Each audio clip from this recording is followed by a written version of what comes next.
Hadirin sekalian yang dimuliakan oleh Allah, zilzal atau gempa bumi itu bukan hanya terjadi di zaman sekarang saja, dan bukan hanya di Indonesia saja, bahkan di zaman Rasulullah ketika itu ada gempa bumi, saudara-saudara.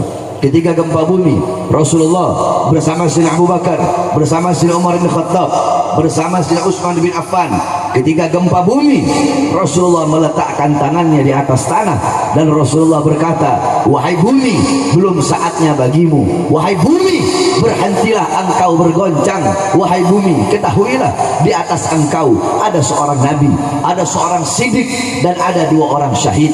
Maksudnya ada Rasulullah, ada siddiq Sayyidina Abu Bakar As-Siddiq, ada 2 orang syahid, Sayyidina Umar bin Khattab dan Sayyidina Utsman bin Affan. Saudara-saudara, ketika Rasulullah meletakkan tangan sucinya di atas tanah, di atas bumi, seketika bumi yang berguncang berhenti, saudara-saudara. Kemudian Rasulullah bertanya kepada para sahabat, wahai para sahabat, perbuatan dosa apa yang kalian lakukan? Perbuatan maksiat apa yang kalian lakukan? Sehingga begitu cepat Allah berikan kepada kita bencana dan musibah gempa bumi ini. Di zaman Sayyidina Umar bin Khattab ketika menjabat sebagai khalifah, idza zulzilatil Madinah khataba Umar bin Khattab amaman nas, faqala Umar bin Khattab ma asra'tum wa ma ahdastum. Ketika Madinah ditimpa dan dilanda gempa bumi, Sayyidina Umar bin Khattab mengumpulkan manusia yang ada di Madinah, kemudian beliau berkhutbah di hadapan umat, di hadapan manusia. Apa kata beliau? Sungguh cepat apa yang telah kalian lakukan, sungguh cepat apa yang telah kalian perbuat. Demi Allah, andaikan besok ada gempa susulan, aku tidak ingin tinggal bersama kalian. Sayyidina Ka'ab ibn Malik radhiyallahu anhu, ketika beliau ditanya tentang gempa bumi, apa jawab beliau? Tidaklah terjadi gempa bumi, melainkan terlalu banyak hamba-hamba yang berbuat dosa, terlalu banyak hamba-hamba yang berbuat maksiat di atas bumi, sehingga bumi takut kepada Allah. Karena takut, bumi itu gemetar. Gemetar itulah adanya gempa bumi, yakni gempa bumi, bumi itu berguncang. Bumi berguncang itu bumi sedang gemetar karena takut kepada Allah. Kenapa? Terlalu banyak hamba-hamba yang berbuat dosa dan berbuat maksiat di atasnya, saudara-saudara. Sayyidina Anas ibn Malik pernah bertanya kepada Sayyidatuna Aisyah radhiyallahu anha tentang gempa bumi. Apa pendapat Sayyidatuna Aisyah tentang gempa bumi? Kata Sayyidatuna Aisyah, apabila 3 perkara telah merajalela. Apa 3 perkara tersebut? Apa 3 hal tersebut? Yang pertama, istahalla zina.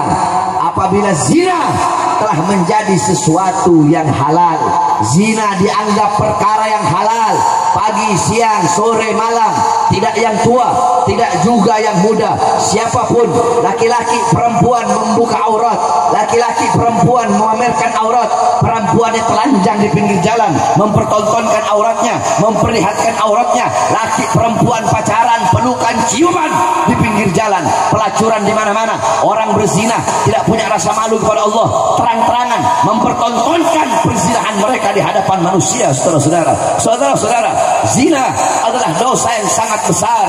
Berzina secara sembunyi-sembunyi dan berzina secara terang-terangan dosanya lebih besar. Berzina secara terang-terangan, tidak punya malu kepada Allah dan tidak punya malu kepada Rasulullah SAW. Yang kedua, istibahal khumur, minuman keras seperti perkara yang dibolehkan. Orang mabuk di mana-mana, pagi, siang, sore, malam, yang tua, yang muda, putra-putri kita, anak-anak kita, orang tua kita, semuanya mabuk. Orang pegang minuman keras seperti megang aqua, megang minuman keras seperti megang air putih di depan orang, di pinggir jalan. Mabuk, saudara-saudara, bapak dengan anak, anak dengan bapak, narkoba, pagi, siang, sore, malam, mabuk. Megang minuman keras dengan bangga, mabuk bangga, minum khamr bangga, ini saya bajingan, saya mabuk, ini saya preman, saya mabuk. Yang ketiga, wadarabu bil ma'azif, orang-orang memainkan musik-musik yang membuat lupa dan lalai kepada Allah Subhanahu wa ta'ala. Pagi-pagi, siang, sore, malam, di mana-mana, saudara-saudara, dangdut di mana-mana, orkes di mana-mana, disco di mana-mana, ikhtilat, bercampur laki dan perempuan dalam bermaksiat kepada Allah, berbuat dosa kepada Allah Subhanahu wa taala. Mereka orang-orang lupa Al-Qur'an, lupa baca Quran, lupa baca wirid, baca tahlil, baca tahmid, baca tasbih, baca takbir, baca tamjid, lupa. Coba kita lihat sebentar lagi malam tahun baru atau Februari, malam Valentine atau malam Minggu, saudara-saudara, di mana-mana yang paling banyak yang melacur, yang berzina, yang mabok-mabokan, yang pacaran bukan orang-orang Kristen, bukan orang-orang Buddha, bukan orang-orang Hindu, tetapi abnaul muslimin, putra-putri Islam, anak-anak Islam kita yang paling banyak berbuat dosa, berbuat maksiat di tanah Indonesia, saudara-saudara. Kenapa? Karena kita sebagai orang tua lalai di dalam mendidik anak-anak kita dengan pendidikan baginda Nabi besar Muhammad. Makanya apabila Allah kasih bencana, Allah kasih musibah, jangan bertanya kepada Allah, ya Allah, kenapa kau berikan gempa bumi? Kenapa kau berikan gempa bumi, kau berikan tsunami, kebakaran, tanah longsor, banjir? Jangan bertanya kepada Allah, jangan engkau bertanya kepada Allah, tapi tanyakan kepada dirimu, tanyakan kepada diri engkau, tanyakan kepada diri kalian, tanyakan kepada diri saya Bahar Smith, tanyakan kepada diri kita, tanyakan kepada para ulama, para ustaz, para kiai, para habaib, para pemuka-pemuka agama, tanyakan kepada para pemimpin-pemimpin majelis taklim, tanyakan kepada para pengurus-pengurus masjid, tanyakan kepada para ulama-ulama kita, tanyakan kepada para pejabat, kepada para aparat, kepada para pemerintah, tanyakan mulai dari RT, RW, lurah, camat, bupati, wali kota, gubernur, menteri, presiden, tanyakan kepada mereka perbuatan dosa apa, perbuatan maksiat apa yang mereka lakukan, ketaatan-ketaatan apa yang mereka tinggalkan sehingga mengundang bala, bencana dan musibah dari Allah yang melanda bangsa, negara dan rakyat Indonesia, saudara-saudara. Tanyakan kepada para ulamanya, tanyakan kepada para ustadznya, para kiainya, para habibnya, kenapa para ulamanya jadi ulama kontrak, ulamanya jadi ulama amplop, ulamanya jadi kira-kira bersorban, kenapa para ulama-ulamanya menjual ayat-ayat Allah demi kepentingan perutnya, kenapa para ulama menjual, menukar akhiratnya demi urusan-urusan dunianya, ulama-ulamanya jadi penjilat-penjilat pemerintah, jadi penjilat-penjilat pejabat, ayat-ayat Allah dijual, hadis Rasulullah dijual, saudara-saudara, yang hak jadi batil, yang batil jadi hak, yang benar jadi salah, yang salah jadi benar, yang halal jadi haram, yang haram jadi halal. Tanyakan kepada para pejabatnya, tanyakan kepada para pemerintahnya, tanyakan kepada para aparatnya, berapa banyak harta rakyat yang mereka korupsi, uang rakyat yang mereka curi, rakyat yang tidak mereka sejahterakan, rakyat yang mereka sengsarakan, keadilan yang tidak mereka tegakkan. Jangan bertanya kepada Allah, tapi tanyakan kepada diri kita. Oleh karenanya, saudara-saudaraku sekalian yang dimuliakan oleh Allah Subhanahu wa taala, takutlah kita kepada Allah, kembali kepada Allah, bertaubat kepada Allah Subhanahu wa taala, hidupkan Islam, hidupkan ajaran Nabi Muhammad sallallahu alaihi wasallam, tegakkan kebenaran, tegakkan keadilan.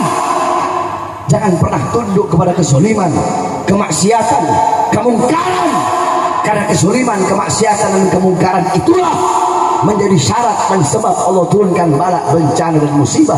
Maka kita sebagai para pemuda-pemudi Islam harus berada di barisan paling depan untuk melawan, menghancurkan kebatilan, kezaliman, menegakkan kebenaran, menyampaikan kebenaran, menegakkan keadilan. Saudara-saudara, saya keluar masuk penjara, berkali-kali masuk penjara. Kenapa? Apakah saya bandar narkoba? Apakah saya pencuri? Apakah saya melacur? Apakah saya bandar narkoba? Apakah saya berjudi? Apakah saya maling uang rakyat, korupsi uang rakyat? Apakah saya menjual aset-aset negara? Tidak, saudara-saudara. Tahun 2018 saya masuk penjara, 2020 saya bebas, saya keluar baru 2 hari saya dibawa kerusakan tangan saya diborgol, perut saya diborgol, kaki saya diborgol. Bebas 2021, bebas 2020. Kemudian saya masuk lagi, ditahan lagi, saudara-saudara. Kenapa? Karena saya membela rakyat. Yang saya bela rakyat yang susah, rakyat yang kelaparan, rakyat yang menderita, rakyat yang tidak sejahtera, rakyat yang dibohongi, rakyat yang dicurangi. Yang saya tegakkan kebenaran, yang saya sampaikan kebenaran, yang saya tegakkan keadilan. Oleh karena saya tidak akan pernah kapok, tidak akan pernah capek, tidak akan pernah lelah di dalam melawan kesuliman, kemungkaran, dan menegakkan kebenaran serta keadilan.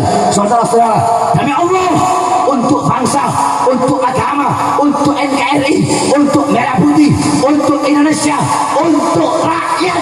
Jangankan hanya di penjara, nyawa saya, jiwa saya, darah saya murah harganya untuk tumpah, saudara-saudara. Oleh karena saya tanya masyarakat yang ada di sini, siap sampaikan kebenaran?